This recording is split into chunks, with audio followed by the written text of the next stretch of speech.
On n'entre pas dans les grands textes de philosophie comme on entre dans un moulin. Lire les philosophes n'est pas aussi facile que lire les romanciers.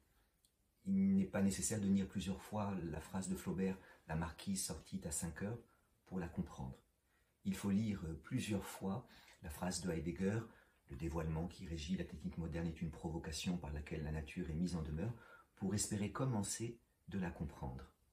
Et pourtant, ces textes, certes difficiles, ont, je crois, quelque chose à nous dire. Mon maître Dominique Folchette disait à propos des grands textes des philosophes la chose suivante. Difficiles à extraire, leurs richesses, une fois découvertes, sont inépuisables.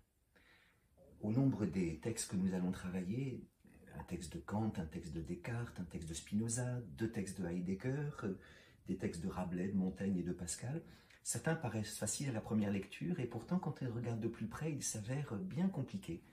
D'autres paraissent très compliqués à la première lecture, à la seconde ou la troisième, ils deviennent assez limpides.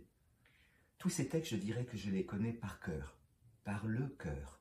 À force de les lire, à force de les travailler, je me suis rendu compte un jour en marchant dans les rues de Paris que je savais par cœur un certain nombre de textes de Heidegger, un texte de Descartes. J'avais longtemps remarqué que pour ce qui est des mœurs, il est bon de suivre des usages fort incertains, tout de même que s'ils avaient été indubitables. Savoir par cœur, c'est savoir par le cœur.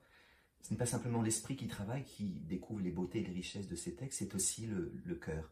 Eh bien, j'aimerais montrer que le texte de Descartes, où Descartes arrive au cogito, je pense donc je suis, est un texte théâtral, romanesque, où il y a des moments de découragement, des moments de joie. J'aimerais montrer qu'un texte de Heidegger peut émouvoir.